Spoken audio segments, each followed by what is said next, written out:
this is basically the presentation that I gave to my workshop on writing across the curriculum. There are a few differences. During the workshop, I had the teachers who came do a few different activities throughout, and I have just taken those out. However, you can look at the entire PowerPoint with the activities in it on the website if you are interested in that.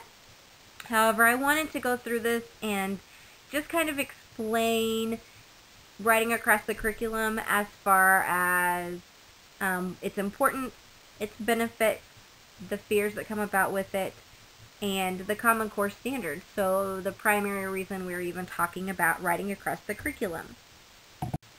So in this presentation, the objectives were to examine the Common Core state standards and their focus on writing, to discuss writing across the curriculum, what it is and its benefits, as well as to create writing activities that will help our students learn and improve their writing skills. While we're not going to actually talk about how to create activities necessarily in this presentation, I am going to give you a few examples of some things that I have done in my own classroom. But first I want to talk about the Common Core standards. The Common Core state standards have been developed for K through 12 in math and in English language arts. 45 states so far have adopted these standards, and Missouri, my home state, has also adopted these standards, but we have yet to implement them. The plan to implement the standards is for the 2014-2015 school year. However, we've recently heard there's some legislation going around in our state, House and Senate, basically either to push the standards back as far as when to implement them, believing that we're not ready for them, or I think there might be a piece of legislation just to completely get rid of the Common Core state standards in the state of Missouri. So we right now are just waiting to hear what is going to take place. I am aware, however, that some states who have adopted the standards are now deciding to back out of them and not do them. So it's kind of interesting to see some states are taking them and implementing them, and others are feeling like it's too much, they can't do it.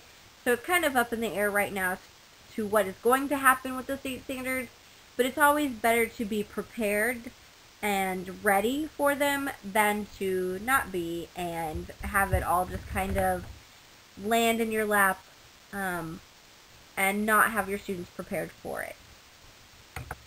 So talking about the Common Core standards, just looking at the ELA standards, because that's what we're going to focus on here. We're not going to talk about the math standards. But the ELA standards include literature and informational text. They include foundational skills, writing skills, speaking and listening skills, and language skills.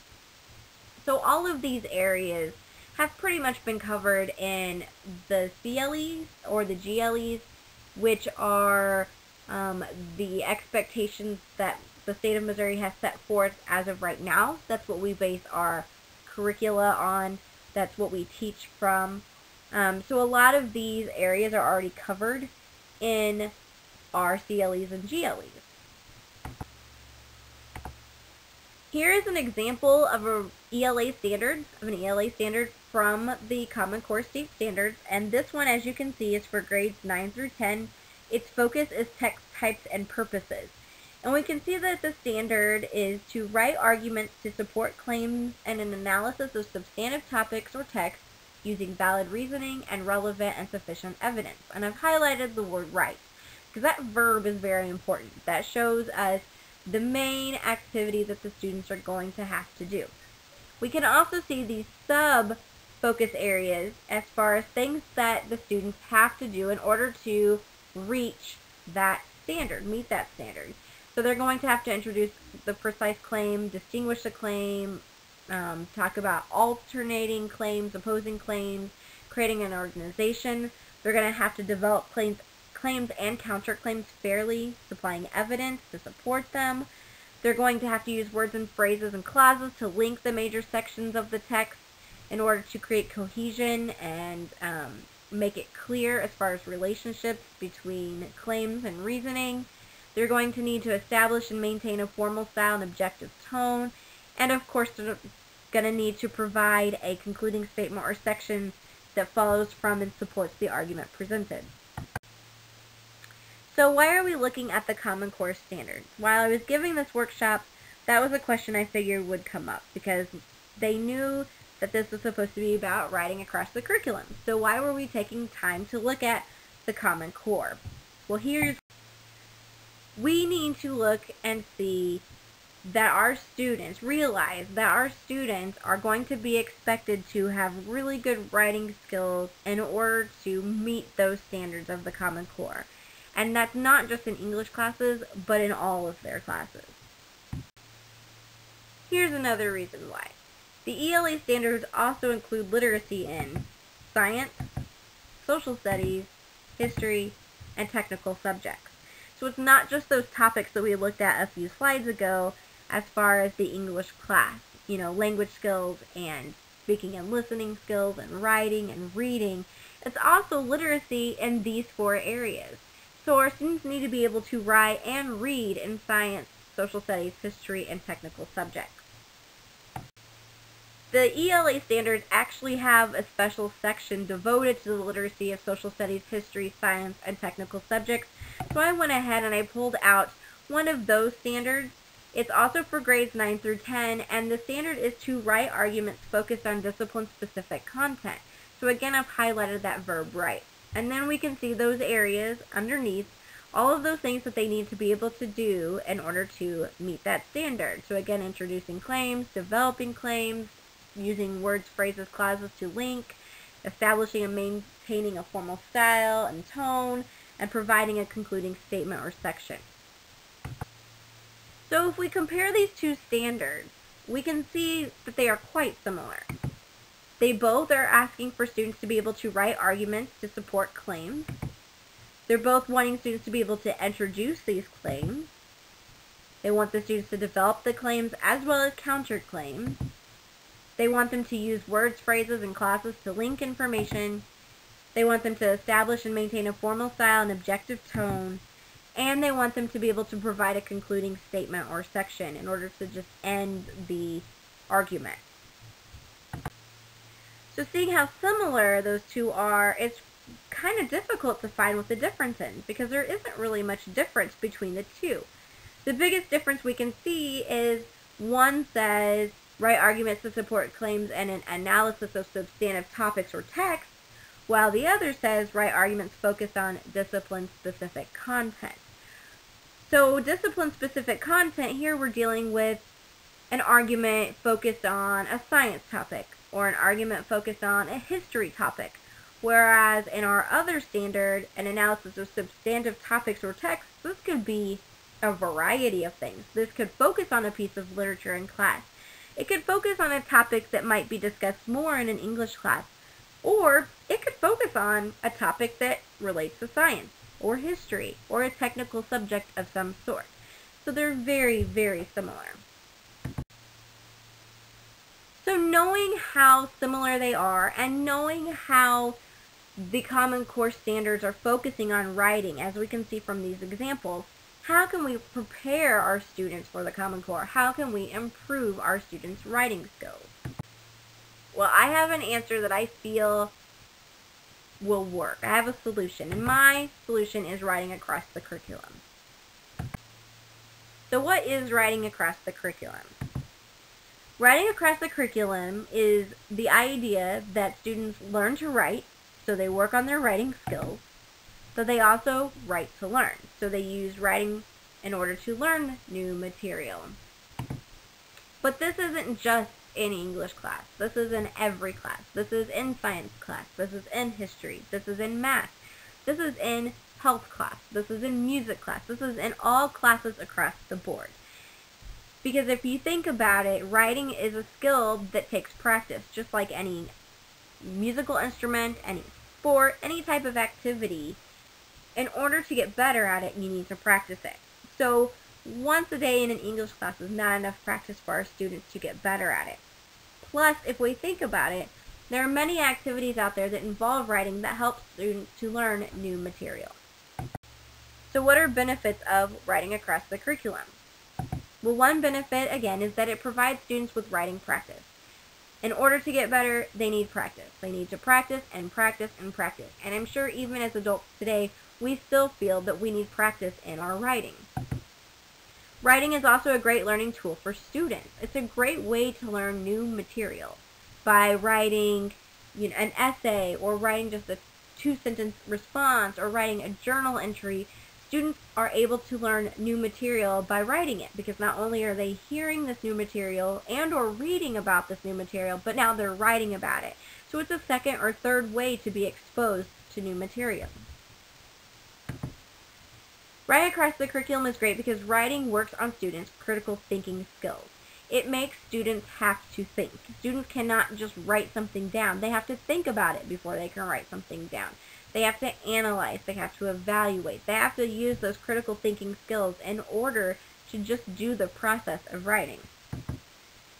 And another benefit of writing across the curriculum is that it provides insight to the teacher as far as how a student is learning, or what they are learning, their thought processes, what is going on through their head, as well as their misunderstandings, maybe what they're still confused about, or what they still just do not understand. When teachers that don't teach English hear about writing across the curriculum, there are 4 fears that come about. And a lot of it is just because they don't understand exactly what writing across the curriculum is. So I want to address those fears and talk about some solutions to those fears. The first fear is lack of expertise. As I would feel if I was told that I had to teach something about science, I would feel that I lack the expertise to do that. I haven't been taught to do that. So many teachers get concerned about having to teach writing because it's not necessarily something that they were taught how to do. They might have learned how to write, but they weren't taught how to teach writing. Another fear is that teachers are afraid that teaching writing or using writing in their classroom is going to take time away from their own content area, and they don't want to lose that time because that's precious to them, because their goal is to teach their content. So they're really afraid that teaching writing is going to take time away from their own content. Another fear is that they're afraid that there's going to be more grading. And that's something that we probably all fear, because we know our time is very precious as well. And so thinking about having to teach more leads us to this thought that we're going to have to grade more, and that makes us very apprehensive. And the last fear is the evaluation processes that it takes to go through a piece of writing. And teachers are afraid that they might not know, going back to lack of expertise, they might not know how to evaluate a piece of writing effectively or correctly, or they might be afraid again that it's going to take up their time, and time again is precious, and so they don't want to lose that, so they're concerned about the evaluation it's going to take to go through these writing assignments. So we can see that these are 4 fears, and these 4 fears are very understandable, especially when somebody mentions writing across the curriculum and says, oh, everybody needs to teach writing, everybody needs to use writing. So it's understandable that teachers might feel this way. However, there are several solutions to these 4 fears. And the first one is for teachers not to focus on grammar. While the English teacher might focus on grammar, because that is our job, other teachers don't have to focus on that as much if they don't want to. If they want to, maybe they are a stickler when it comes to writing, and so they want to focus on grammar. It's okay to do that, but don't feel that it's necessary, that it is important. Write along with students. The fear of lack of expertise sometimes comes from not getting as much practice yourself with writing. So writing along with students not only gives you that practice, but it also shows your students that even as adults, it's a process when it comes to writing. We also have to brainstorm. We also write down our ideas. We also have to revise and edit because it's not perfect the first time. Collaborate with teachers. This is a great solution, especially if in a non-English teaching class you want to use some sort of writing activity and you want your students to be graded on format or punctuation. If you don't feel comfortable with that, maybe the English teacher would work with you on that, and maybe they could grade that part of it and you could grade the content. So definitely collaborate with teachers. Stagger big writing assignments. If you're going to have big writing assignments, don't have them all at once or in several of your classes. Maybe stagger them. Give yourself more time to be able to grade. I know as a first year teacher, I did this. I would give all of my English classes big writing assignments at the same time, and it drove me crazy. And so that's something that I've learned throughout the years, is to make sure I stagger them just to provide me with a little bit more time to grade and a little more sanity.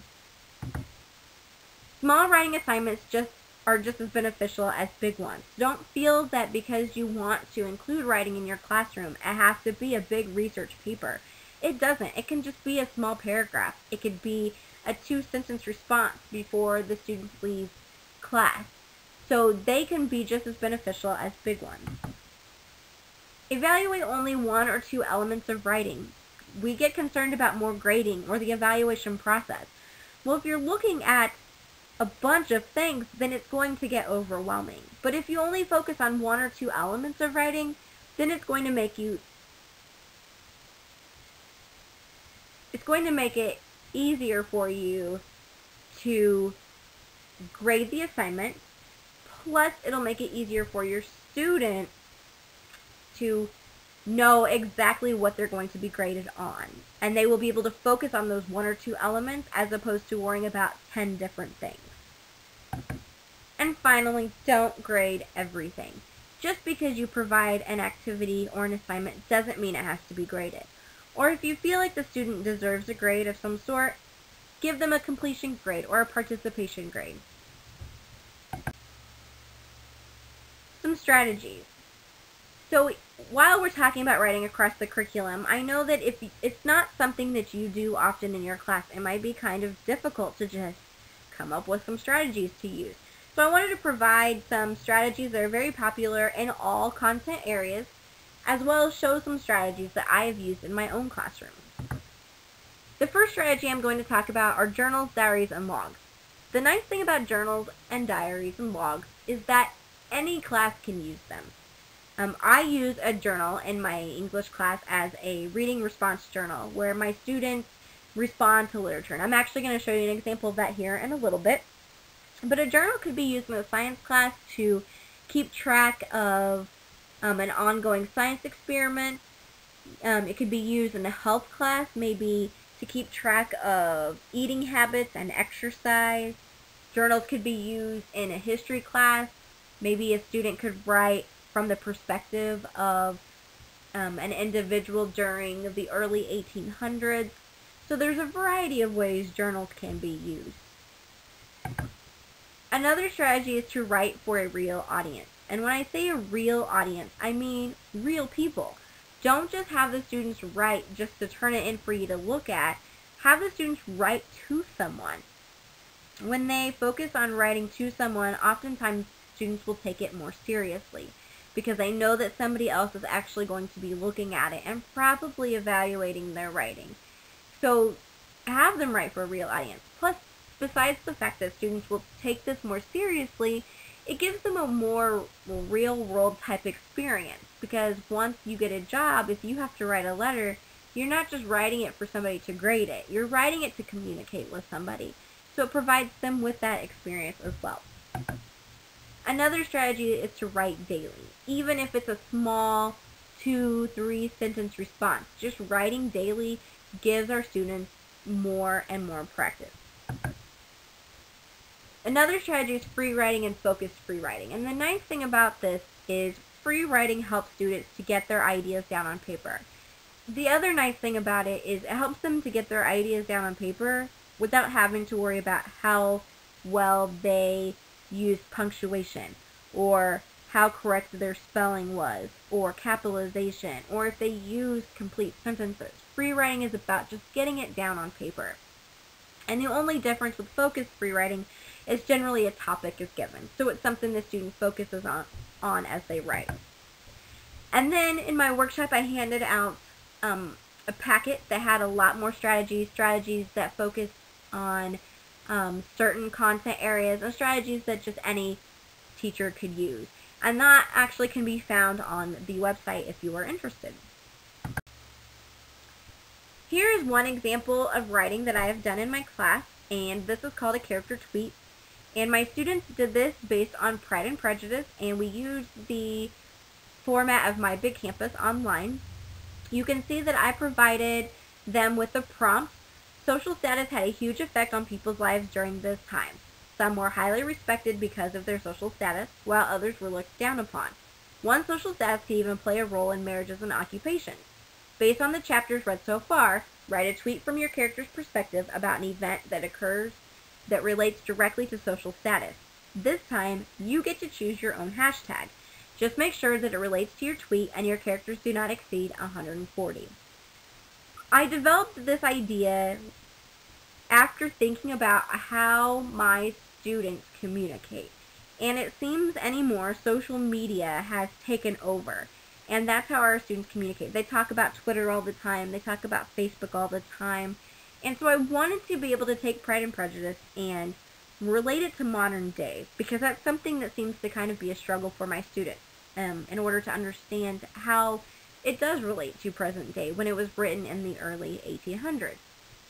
So what I do is I give my students a topic from the book, and then they have to tweet. And what my students have done is they picked out a character at the beginning of the unit, and with that character they created a screen name or a handle. So we can see that they have one here, the @ and the name. And then what they do is they actually create a tweet. And the tweet, just like on Twitter, has to be 140 characters or less, and it has to include a hashtag. Generally, I give them a certain hashtag I want them to use, but this time I let them use their own. It just had to relate to their tweet. And so we can see that this individual is supposed to be Mr. Darcy from Pride and Prejudice, and they have tweeted, "Misunderstandings and twisting the truth can cost you the love of your life. My fortune or my high status can never compensate for love. Hashtag time to change." So this shows me that this student has definitely read the novel. They understand Darcy. They understand where he is coming from. And it deals with social status. And you can see also that it's 140 characters or less. So the student didn't write a whole book. They didn't write an entire paper. Just a little bit. But it shows me their understanding, and it gives them the practice of writing. Another example I've had my students do with Pride and Prejudice is response journals. And here's an example of a response journal. Every assigned reading that I give my students, I have them do a response journal in which they respond to the literature. And when I tell them to respond, I tell them I don't want them to summarize what has happened. I want them to ask questions. I want them to make connections. I want them to relate various things in the text to other characters or other events. And I want to be able to see their thought process. Sometimes with the assigned readings, I give them a topic, as I have here, which was misunderstandings. But every time they add an entry, I ask them to put the date, as well as the chapter and the page number. Not only does this show me that they're reading, because this is a lot they have to write down, but it also helps me to understand what they're talking about in case I don't fully understand their entry. I could look back at the page to get a better idea. But we can see, and this individual actually had 2 pages, but I just took 3 entries from their journal on this reading section. And the first one says, "I like Mrs. Gardner. She seems nice and compassionate to her nieces." So we can see they're just kind of relating to the character, saying what they think about the character. Our next entry, Mrs. Gardner has suspicions that Mr. Wickham and Lizzie are in love, but really they are just friends. Why does Wickham make her uneasy? So now we can see that this individual is questioning the text. They're kind of wondering, why is this going on? So we can see her thought process. And this next one says, "I am getting the sense that Mr. Wickham is actually a bad guy. Mrs. Gardner knows something that she's not telling Lizzie, plus she wants her to stay away from him. Why?" So not only is she questioning the text, but now she's getting a sense that something is going on. She is starting to read into literature, and that shows that a deeper thinking is definitely going on with this individual student. So, in order for any writing activity to be effective, there are a few things teachers need to make sure they do. The first is to model writing. Not only is modeling writing good because it gives the teacher practice themselves, but it shows the students that teachers also are not perfect when it comes to writing. We take time. We have to follow a process, and we need to brainstorm and revise and edit, and we make mistakes along the way, and it is something that we also have to practice. It also gives our students a really good idea of what we are looking for. So it helps them to know what our expectations of the assignment are. Teachers should also provide expectations clearly. When expectations are not given clearly, students don't know what to do. And not knowing what to do can lead to frustration. It can lead to students doing the assignment completely incorrect, and then they see they don't do well on it, and then they give up on the next one. It's good just to provide expectations clearly from the start. That way students know exactly what they need to do. Teachers also need to provide feedback and/or conference with students. A lot of us know that this is necessary, but sometimes what happens is when we provide feedback, we wait until the very last draft, the very last part of the assignment. And what happens is we give that feedback, and we might have a few students who will read through that feedback and take it to heart, but for the most part, a lot of them probably toss it aside and don't pay attention. So it's really important that we provide feedback along the way. That way they can take that feedback, read it, understand it, and make those necessary changes. Teachers also need to just focus less on conventions. And when I say conventions, I'm talking about punctuation, capitalization, grammar, and spelling. So it's something that English teachers might want to focus on more, of course, because it's something we teach. But if you're teaching a history class, it might be something you don't want to worry about. Maybe all you care about is the content. Maybe all you care about is how Abraham Lincoln addressed the people in one of his debates, or how he won the debate and the information he gave in order to win the debate. Maybe it's not so much about the student and how well they write about it, but it's about the content, that they can pick those things out. So just a quick overview. Our students need the opportunity to write.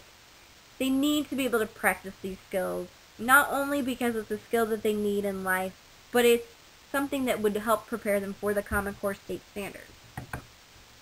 Writing across the curriculum is a way to provide our students with that opportunity to write, to practice those skills, to get them ready for the Common Core, to get them ready for life after high school, to get them ready for having a job, and to be able to take care of themselves, and to be able to communicate effectively with others. And writing across the curriculum provides us with a great tool for learning.